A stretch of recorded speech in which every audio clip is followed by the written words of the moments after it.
Hallo Leute, ich bin wir packen von Texas und ihr seht Deutsch für euch.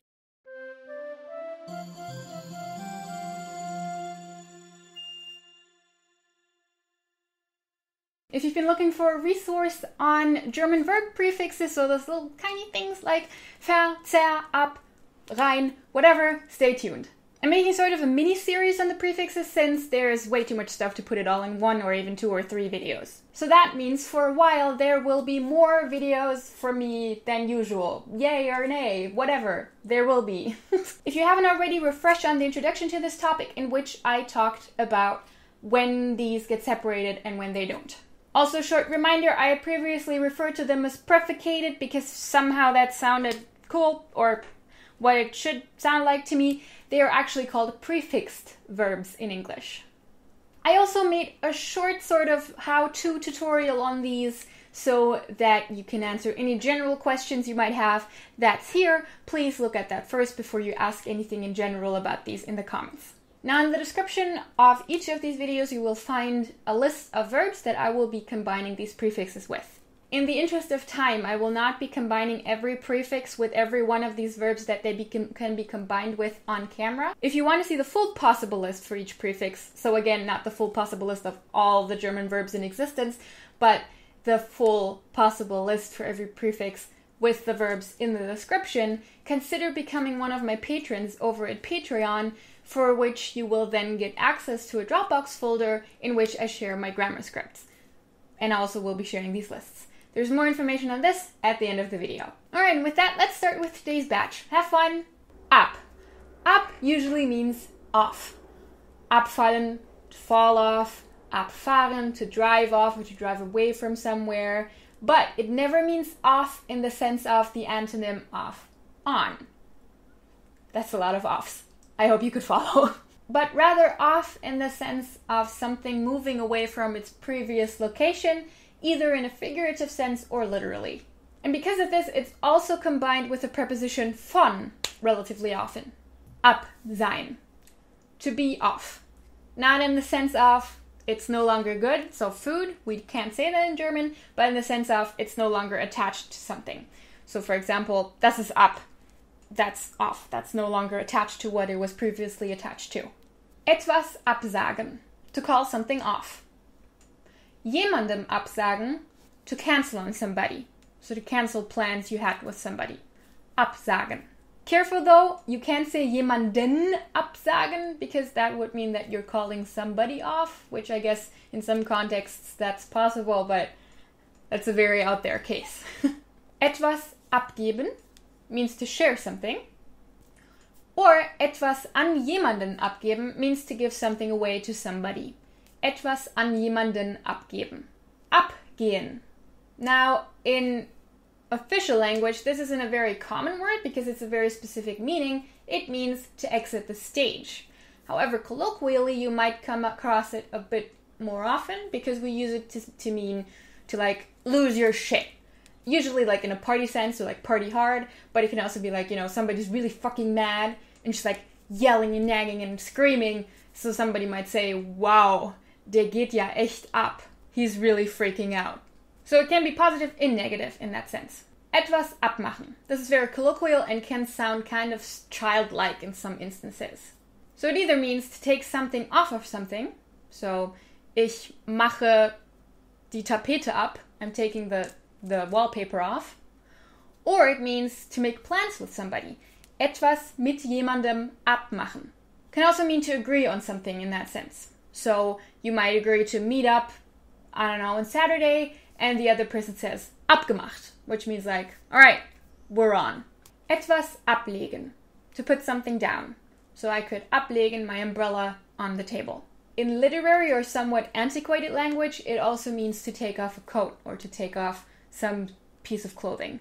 Wollen Sie ablegen, mein Herr? And, very specific singular meaning, eine Prüfung ablegen means to take an exam, usually a very official, important exam. Von etwas absehen. When used in the active voice, you won't find this very often. It's pretty antiquated, pretty literary again. It means to look past something, to purposefully overlook something, to make an exception. So, ich werde davon absehen means like, I'll look past this. I won't count this one. You will encounter it pretty often, though, as the kind of set phrase abgesehen von, which means except for. Abgesehen von Sonntag hatten wir wirklich schönes Wetter diese Woche. Sich mit etwas abfinden.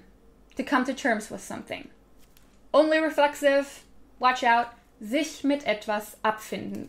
Because abfinden, again, a word you won't encounter a lot, is something like, to like kind of pay somebody off. Abnehmen. This verb exists both in a transitive and an intransitive version, so meaning a version that requires an object and a version that does not require an object. If you're using it intransitive, so just abnehmen, it means to lose weight. So ich nehme ab means I'm losing weight. When it's transitive, it either means to take something from somebody, usually forcefully, so usually the person that's being, that something is being taken from doesn't want to give it away. So jemandem etwas abnehmen. Or in a metaphorical sense, it can also mean to believe something. It usually has like a negative connotation. So somebody lies to you and you believe them anyway. That's jemandem etwas abnehmen. Also commonly replaced with jemandem etwas abkaufen. Abfallen, to fall off. And the derived noun, der Abfall, garbage. An. This either means on, in the sense of the light is on, das Licht ist an, or, and that's the more likely usage, it's used as the antonym of up. So, in that sense, moving towards the direction or even arriving at it, which would be ankommen, to arrive. Also a very common example, especially in our time, is anschreiben, jemanden anschreiben, which means to write to somebody, but it puts an emphasis on the fact that you're taking the initiative, so you're starting the conversation. This is very commonly used in chat language. So basically, an is almost always a mental image of something approaching something else. An sein, to be turned on, and not in the sexual sense, but in the sense of the light is turned on. Die Lampe ist an, or das Licht ist an. Now, interestingly enough, you cannot say an sein as a direct antonym to ab sein. So remember, I can say this is off, so it's fallen off, but I can't say this is an, in the sense of this is still attached to something. For that, I would have to say das ist dran. Etwas anhaben, to be currently wearing something. Hast du etwas an? Are you wearing anything?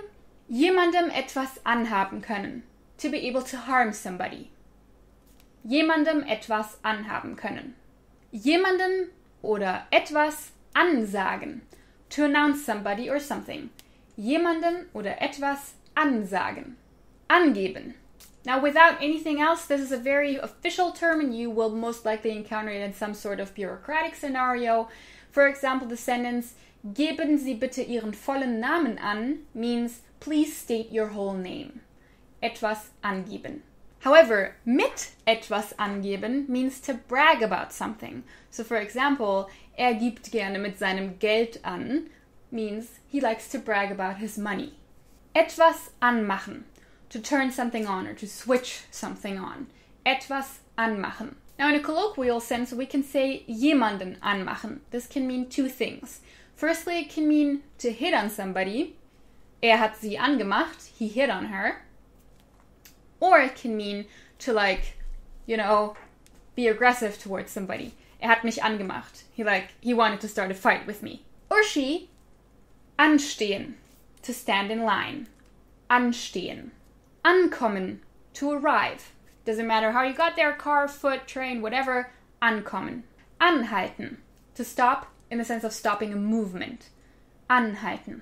Jemanden anhalten, to stop somebody, not from doing something, but again, stopping somebody's movement. So the police might stop a driver. Anhalten. And another very specific one, kind of antiquated, but you might still come across it. Jemandes Hand anhalten, to ask for somebody's hand. So that means in marriage, not in the Toy Story sense. Ansehen, to watch, to view, to look at. This also exists as a reflexive verb that is very commonly used. Sich ansehen, to look at yourself.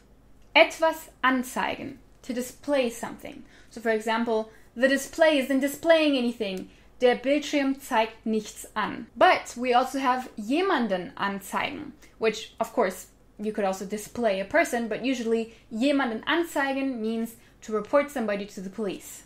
Etwas annehmen either means to assume something. Etwas annehmen, ich nehme an, dass das stimmt. I assume that's right. Or etwas annehmen, to accept something that somebody's giving to you. Ich nehme dein Geschenk an. I'm accepting your gift. Jemandem etwas antun, to do something to somebody. This has a very negative connotation. It's also often used in like a criminal context. So jemandem etwas antun is not like a neutral way of saying to do something to somebody, but it's usually something bad. Alright, I'm going to cut it off there for today because I'm kind of running out of time. Oops! Also, I don't know how long this is going to be. We're just going to see how it works out, and I might do 3 next time or even 4, depending how long the sections are. And yeah. Now, if you want to get a copy of this script, plus in this case, the full list of verbs that all of these prefixes are combinable with, support me on Patreon, which is always linked in the description, and you can see the link on screen right now. And you can pledge whatever amount you want, from $1 to I don't know how much per episode. And once your first pledge goes through at the end of the month, I will add you to a Dropbox folder with all of my grammar scripts and also including the full lists of these prefixes. Whew, and that's it. Bis zum nächsten Mal. Tschüss!